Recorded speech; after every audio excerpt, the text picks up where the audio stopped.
Welcome, ladies and gentlemen, to another episode of Fit Techs. I'm Max. I'm Matt. And we are. Those are our radio voices. His is better than mine. And we're going to be talking about BMI versus BMC. What are those? What does those mean? BMC. I haven't heard that one in a while.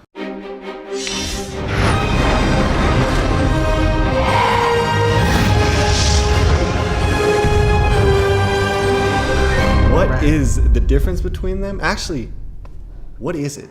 Okay, we'll start off with what is it. BMI is your body mass index. It's what you're categorized in for insurance. It's what you're categorized in for a lot of fitness tests. It's saying according to your height and your weight where you should be in this chart. So if I have a chart, boom, LL, my chart here, and my height and my weight, depending on where I am on that one, is going to tell me my level of fitness. So with that, go ahead. Okay, yeah. I know what it is now. When you go to the doctor, they usually get that information from you, right? And then they tell Age, you height, and weight. Yeah, and then most of the time they usually tell you you're obese, even though you may not look like it. Exactly. Because I think I was categorized as obese, and I don't know if that's exact. No, he's actually pretty short. At one point, not now, but I mean, it's pretty easy to be on that side, I guess. Well, it's very easy. I mean, once again, a lot of fitness and overall health education didn't become important until World War II. And that's where all of our knowledge comes from, this need of having to know what's healthy, what's not healthy, what's going on. Also back then is according to your age, height, and weight, what size were you? Because they tried to fit as many people as they could in these airplanes and tanks and whatnot because they wanted a consistent level. And if at that point, if I was 18 years old and 200 pounds, I was considered heavy, almost obese. Arnold Schwarzenegger is level 3 obesity according to that. Because He's 5'10", 5'11", I think he's 6'1", sorry. He's 6'1", he's 280 pounds. Well, most people in 280 pounds want to shed some of that weight. But in this case, he's a shredded 280 pounds. So is he out of shape? I don't think so. Is he fat? I don't think so. And does he have health problems? I don't think so. So the same with me. I'm considered obese according to this level because of my height and weight. Even when I cut weight for tournaments, I'm still considered heavy. So we really have to gauge away from the BMI. The problem is insurances, a lot of things are stuck on the old ways, and that's what we're trying to avoid. The BMR is your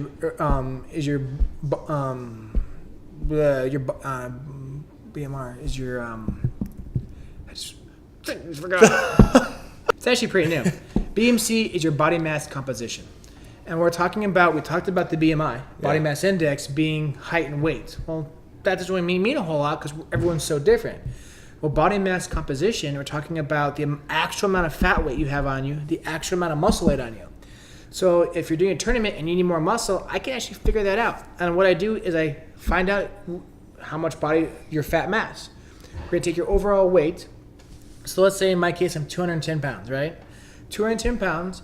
And I have 18% body fat on me. So I multiply that by 18% and I get my fat mass. I subtract my fat mass from 210 and I have roughly 175 pounds of lean muscle mass, including bone, intestine, but that's everything but my fat. So now I know that I have 25 pounds of roughly body fat. And that's what I want to lose on. So now I know how healthy I am. I'm going to keep my muscle, and hopefully it goes up a little bit, but that's going to stay the same roughly versus I'm trying to lose my body fat. And that makes a big difference because if I can keep my muscle there and lose 10, 15 pounds of fat mass, that's going to be a huge change and a healthy change. I don't want to, just because I'm fat on something made in 1945 and I run, I can't be 155 pounds. That's what I have to be for me to be considered healthy. But that's nothing to do with my weight. So to get this right, BMC is a way to... Just how much fat you have on you. Okay, so the BMC tells you how much fat you have on you. Mm-hmm. And then that way you know how much you can lose, right? Or want to lose. Okay, how much you want to lose. And then when you lose that amount, you may still be considered obese because of the BMI, but really you're still healthy. You're in great shape. Could be incredibly healthy. Yeah. I mean... it depends what textbook you read, and for males and females it's a little bit different. But for a male, if you're 1 to 3% body fat, that's kind of almost unhealthy. You can do it, and you see those guys that are super shredded that are like that. But up to 7% is you're considered ripped. from 8% to 12%, you're healthy. You're an athlete. You still have form yourself into your body. From 12 to 15, you're healthy. Now, when you start hitting 20, that 18, 20%, you're getting a little heavy, and anything above 24% considered obese. So that's, as an idea, is where you stand based on your body fat, because that's what we're talking about. Versus my overall weight doesn't matter. It mattered in World War II when we had those airplanes. You're trying to judge everything, but we're not doing that anymore. So that's the big difference, is we want to really dissect your body and work on the individual you. And that's what we care about. Because if I try to make people who are 280 pounds 170, no fun, and they're not healthy. They're just weigh 170. Okay, that makes a lot more sense now. So let's try this. What are some like action steps someone should take after watching this episode? They can get their BMI really easily, right? Their BMI is, you can go to Google and there's charts, BMI charts. And it'll tell you your age, height, and weight. You find yourself on that chart, and bam, it'll tell you where you're at. That's pretty easy to do. And then for BMC, what could they do to find that out? There's several ways. Most of your gyms actually have the electronic fat calipers, or the bioelectrical impedance that goes around and tells you how much body fat it has in you. That has an error reading of about up to 5%. Not the most accurate, but if you lock your arms out, you're consistent with it. So if you're constantly changing, whether you're accurate or not, it'll stay the same. So that's one thing to do. You can do the water tank dunk test, where they come around your local areas, and it's a small fee, and you can find out exactly what you're at, and that's the most accurate.